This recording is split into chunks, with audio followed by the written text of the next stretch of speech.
This special session of Independent School District 535 School Board is called to order at 6 p.m. Tuesday, November 30th, 2021, in room 137 of the Edison Building. The board acknowledges this site and all RPS sites are situated on the ancestral land of the Dakota people, and we honor the Dakota nations and the sacred land of all Indigenous peoples. Interested members of the public are welcome and encouraged to view this meeting remotely at youtube.com/ISD535, where the live stream video may be found. Present at this meeting are school board members, Interim Superintendent Ken Piquel, a non-voting ex officio member, and Assistant School Board Clerk, Ms. Michelle Severson. Ms. Severson, will you please call the roll? Thank you, Chair. Clerk Amundson. Here. Director Barlow. Here. Director Garcia. Here. Director McLaughlin. Here. Chair Marvin. Here. Vice Chair Nathan. Here. And Treasurer Workman. At this time, we offer the opportunity to say the Pledge of Allegiance. I pledge allegiance To the flag of the United States of America and to the republic for which it stands, one nation, under God, indivisible, with liberty and justice for all.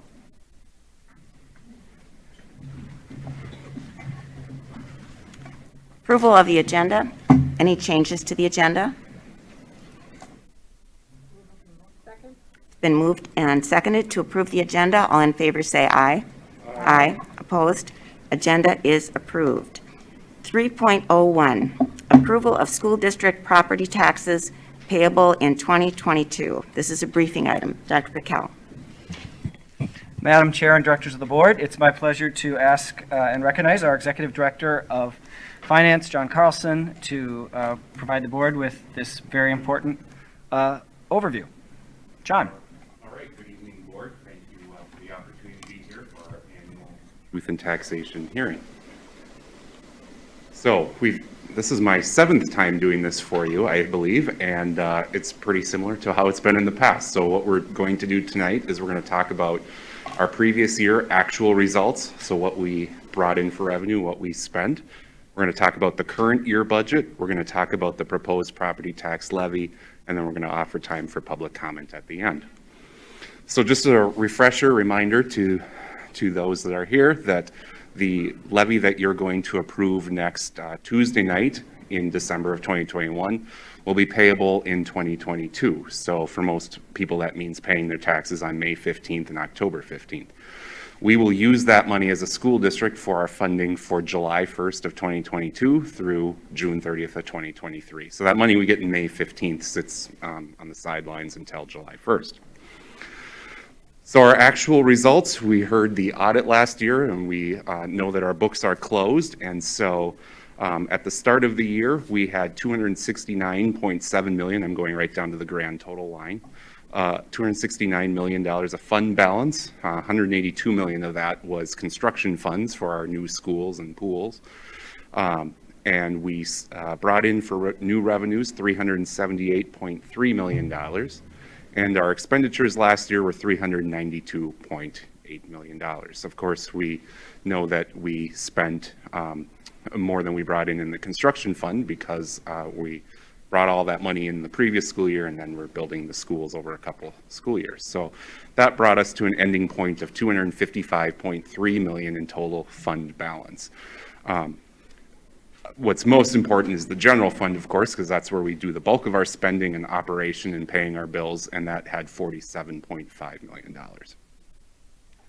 So this brings us back to the June 15th school board approved budget, and I kind of dimmed the numbers there on the beginning fund balance and ending fund balance because those are now out of date now that we've closed the books, and we know those were estimated numbers on the far left side.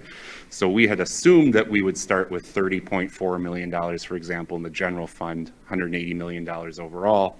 And then if we brought in the $330 million of new revenues and we spent $403 million, we'd end with $81 million. We're going to be talking in our regular board meeting later tonight about a revised budget that we're bringing, but we're talking about the original budget at this point, because this is ahead of the next meeting. So just to explain the property tax levy a little bit further, we group the funds into three buckets. The general fund is where we do, again, most of the spending on our education programs. It's our transportation, it's our utility bills, it's operations, cleaning our buildings, so on and so forth. The community service fund is our community ed programs like school-age childcare, ECFE, adult basic ed. They're kind of those programs that surround the pre-K to 12 learning environment. And then our debt service fund is meant to take money in to pay back the bonds that we have issued. And theoretically, if we did not have any debt, we would not have a debt service fund, and we'd just be talking about the other two funds. But we do have a debt payment plan here over the next 18 years or so. So just taking a look at the levy last year, or the year that we sit in today, the levy is $69,300,000. And the proposed levy for next calendar year is $70,200,000. That's an increase. It's 800 and some thousand, rounded up to 900,000. That represents about a 1% increase in the levy. There is some movement within our funds, so you can see that our general fund revenue is actually going down 7.5%, but then our community service fund and our debt service fund are going up. Those are planned in advance, so those aren't surprises to us. The debt service schedule called for an increase, but it also called for offsetting or lowering our levy in our long-term facility maintenance plan. Just the top four main reasons why the levy has changed year to year. So our facility maintenance and bonding plan, kind of a 20-year look at paying back our debts or doing facilities major renovation projects. There's $2 million more dedicated to that in the next year levy. We are not in an unemployment environment. In fact, it's just the opposite. We're trying to hire people, and so the unemployment levy is going down $1.3 million because we do not need that level of funding.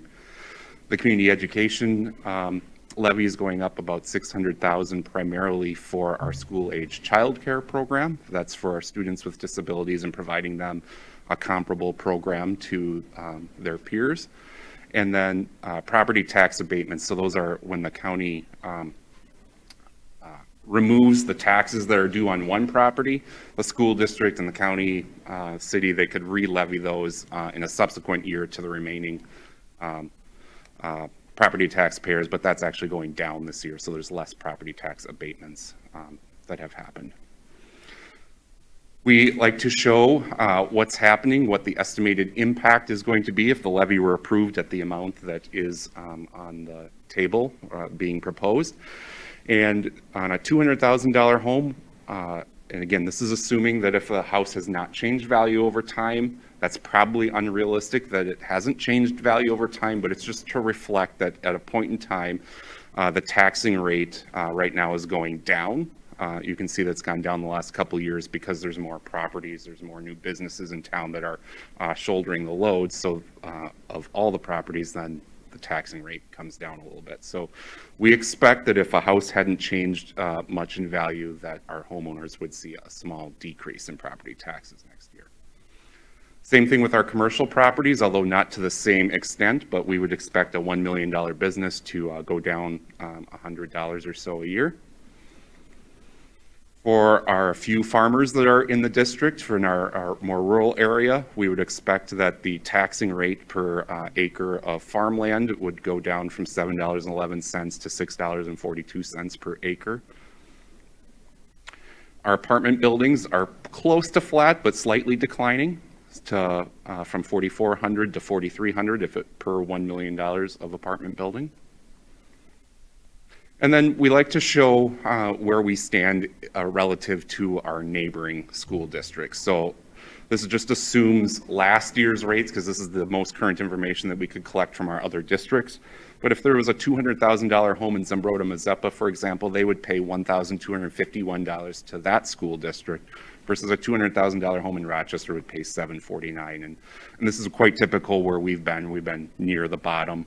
We're the third lowest of all the districts I benchmarked us around here. And then if you want to look at a similar size Minnesota school district outside of the local area, these are the next two school districts bigger than us and the next two school districts smaller than us in total student enrollment. And again, we rank at the bottom of that list, $749 versus if your house were in Woodbury, the same value would be $1,249 payable to that school district. So that's the end of my prepared remarks. Unless there's any questions from the board, I would step away at this point and you could move on into your public comment. And generally in public comment, it's a time for just that, for public comment, and you can deal with that as you wish. Thank you, Mr. Carlson. We did not have anyone sign up for public comments this evening. We are going to be doing this again tomorrow, so if there are those at home who, after hearing your presentation, have something to say, or if they want to come tomorrow and hear it again, I'm sure it'll be even better tomorrow. They can absolutely call and just let us know that they'd like to say something at tomorrow's meeting. It'll be at 6 o'clock again, and they can call the Edison Building, email Ms. Severson, and they will get on the docket. All right, very good. Thank you. So with that, then we know that the property tax levy for school district property taxes payable in 2022 will be certified by the school board at its regular meeting scheduled on December 7th, 2021 at 5:30 p.m. And this special session is adjourned at 6:12 p.m.